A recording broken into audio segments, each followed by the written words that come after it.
Thanks for watching AIM Northwest today. Well, have you ever felt like someday someone will figure out that you don't know what you're doing?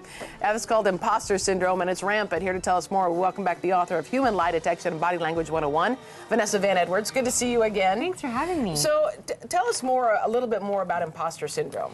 Yeah, so this is a psychological phenomenon that basically says that people feel like they're not worthy of their success, that their achievements are luck or timing, and they're constantly self-doubting their own achievements. The problem is they found that this is found within 70% of people have felt the imposter syndrome. Huge, yeah. Huge at one point or another. And so we have a human behavior research lab, and I read this study and I went, I have to do more research on this. Wait, did you find it do more women feel this way? High-achieving women have the imposter syndrome more frequently and more deeply. There are women who feel like, Sheryl Sandberg is one who's admitted that she has the imposter syndrome, where she feels like her successes are undeserving. Who is she? So Sheryl Sandberg is in charge of Facebook with Mark Zuckerberg. So right, sorry. She is amazing success, right? She's amazing success, and she says, I feel like I don't deserve it. And so I was so excited to talk about this, because I think that as women, and men also experience this, it's important for us to realize that this is not a defect. It is not a personality trait. It can be handled. So hopefully we can share some tips. All right, so you say to recognize it first. Yes, so there's 5 things that there's statements, and I want you to see if maybe any of these resonate with you to see if you struggle with the imposter syndrome. So the first one is, do you ever feel you don't deserve your achievements? Second, do you ever worry that people will find out you are secretly not worthy? After a success, have you dismissed it as luck or timing? Do you think you have tricked others into thinking you are more successful than you actually are? Yeah. And the last one is... Boy, I'm getting all of these. You're getting all this of is them. not good. This is not good. It's okay, we're going to fix it. Okay. And the last one is... This is not about me, please. Okay. The last one is, do you think others overvalue your success? Yeah. Okay. Yeah. So, this is what we got to do. So first is...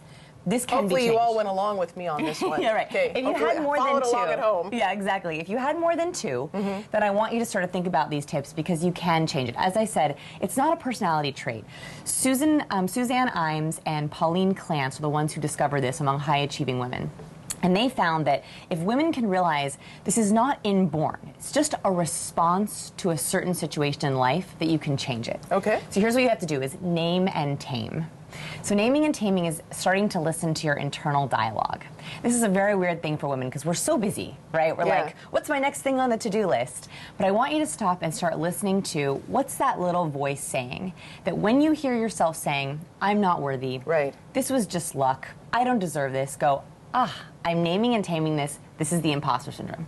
This is not a part of me. This is just a response to this interaction. Okay. All right. So, how often do you think that you experience those little negative thoughts?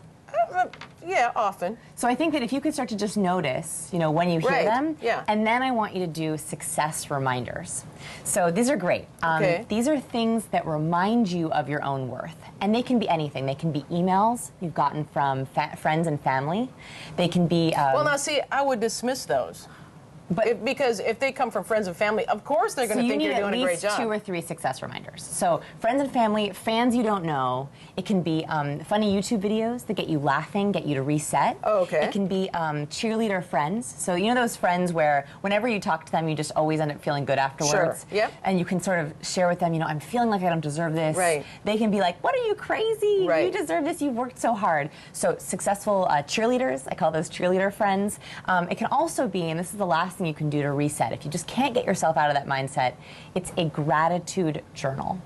So research has found that when we go into gratitude, it activates the reward centers of our brain. And so even if you can't find that inner worth, if you can at least look at in your life, what are you grateful for? Your friends, your family, your health. That can reset you to start thinking in a more positive light about everything that you're doing. Have you ever done a gratitude journal? No. All right, what's something you're grateful for I'm not a journal person. Just one of those. I know Oprah does it, and I do everything Oprah does, but I can't do the journal Channel thing. your inner Oprah. Yeah. Do you do a journal? Only when I'm feeling sort of down. I do like a gratitude journal. So like, for example, today I was grateful. It's very sunny here in Portland, which we know is not always the case. Love it. Right. So I was grateful for the weather, grateful that like my health is good, not feeling sick, and grateful that my sister's coming to visit me. All right, your turn. Yeah. No, no, I'm not going to do that. I don't want to do that. No, I feel silly doing that. Okay, in your head, you have to promise you'll do it later. Okay, I promise I'll do it later. I'm just curious as to why do you think it is that men do this less frequently? Because they do it, just not as frequently as women do. Yes. So I just don't understand that. The researchers, they basically found that women are socialized to appeasement, right? That if everyone gets along, it's the group. You know, it's all of us doing it together. That teamwork is more important than the individual. Whereas men, from a much younger age, are said winning is good, success is good. So socializing is what we've been socialized to do is hugely important. So from a young age, girls are taught, oh, share your success with the group. Whereas men are taught, take your win. So it's much more from when we were younger. And I think that parents, when you're working with, when your child has a success, either boy or girl, to really help them celebrate that success, you can help prevent imposter syndrome feelings later. Now, is there such a thing as someone who actually is an imposter? I mean, that's what you study, body language, or people who are actually imposters, and they go along in life that way. Yeah.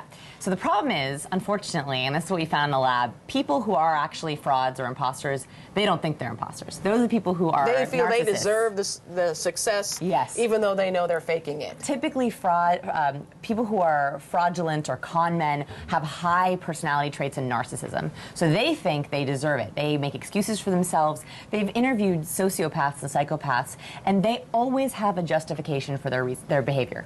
Always. So unfortunately, they're the ones who should have the imposter syndrome, but they don't. And they don't. Oh my gosh, that's fascinating. All right, Vanessa, thank you. Again, your book is titled Human Lie Detection and Body Language 101. Always good to see you. Thank you.